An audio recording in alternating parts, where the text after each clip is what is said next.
Friends ఇప్పుడే అందిన వార్త సీఎం రేవంత్ రెడ్డికి షాక్. మాజీ మంత్రి సంచలనం అంటూ లేటెస్ట్ అప్డేట్ అయితే రావడం జరిగిందండి. సో ఆ వివరాలు ఏంటది కూడా వీడియోలో తెలుసుకుందాం. వీడియోను చివరి వరకు చూడండి, అర్థమవుతుంది. మొదటిసారి ఛానల్ వస్తే తప్పకుండా సబ్స్క్రైబ్ చేసుకోండి. చూస్తున్నారు కానీ లైక్ చేయడం మర్చిపోతున్నారు. వెంటనే లైక్ చేయండి. వివరాలకి అయితే వెళ్ళిపోదామండి. తెలంగాణ ముఖ్యమంత్రి రేవంత్ రెడ్డిపై మాజీ మంత్రి మోత్కుపల్లి నరసింహులు సంచలన వ్యాఖ్యలు చేశారు. రేవంత్ రెడ్డి సీఎం అయ్యాక నేను 200 సార్లు ఫోన్ చేసినా ఆయన తనకు అపాయింట్మెంట్ ఇవ్వలేదని ఆవేదన వ్యక్తం చేశారు. 6 సార్లు ఎమ్మెల్యేగా ఎన్టీఆర్ క్యాబినెట్‌లో మంత్రిగా చేసిన తాను తన జాతీయ సమస్యలను దృష్టికి తీసుకెళ్దామని తనకు అవకాశం ఇవ్వడం లేదన్నారు.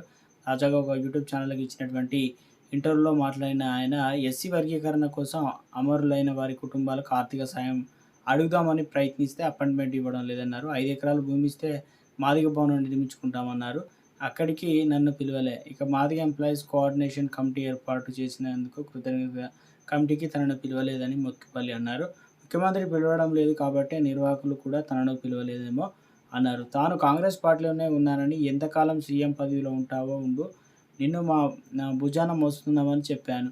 అయితే అయినా ఏం పాపం చేశానో తెలియదు. 100 సార్లు ఫోన్ చేసినా తనకు అపాయింట్మెంట్ ఇవ్వడం లేదని ఆవేదన వ్యక్తం చేశాడు. ఇది చాలా బాధాకరమన్నారు. మాదిగ కులాన్ని రేవంత్ రెడ్డి పట్టించుకోవడం లేదన్నారు. పార్లమెంట్‌లో మాదిగలు అడుగు పెట్టొద్దన్నట్లు టికెట్లు ఇవ్వలేదు.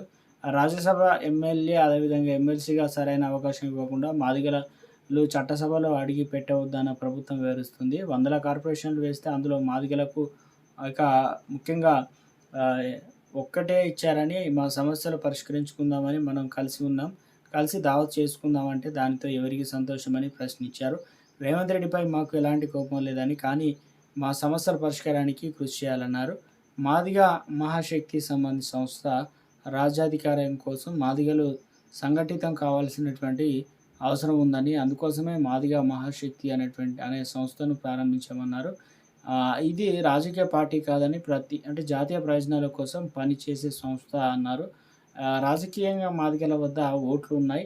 వీటిని సరిగా వాడుకుంటే అధికారంలోకి ఎవరైనా ఉండవచ్చని, అదేవిధంగా దించవచ్చని అన్నారు. మాదిగ మహాశక్తి డిసిషన్ మేకర్ ఉండబోతుంది. చట్టసభల్లో మా హక్కులను తొలగించి అందరూ కలిసి ఉండడం ఏంటని ప్రశ్నించారు. రేవంత్ రెడ్డి తన జీవితంలో చేసిన ఒకే ఒక మంచి పని వర్గీకరణ అన్నారు. ఈ నిర్ణయంతో రేవంత్ రెడ్డిపై నాకున్న అభిప్రాయాన్ని మార్చుకొని కాంగ్రెస్ పార్టీకి మాదిగ జాతి అనుకూలంగా చేయడం కోసం ఇక ఎంఎంఎస్ పెట్టానన్నారు. ఇక అదేవిధంగా ముఖ్యంగా రేవంత్ రెడ్డి విషయంలో నేను పాజిటివ్‌గానే ఉన్నానని, కానీ నెగెటివ్ అయ్యేలా ఆయన చేస్తున్నారంటూ ఇక ప్రభుత్వం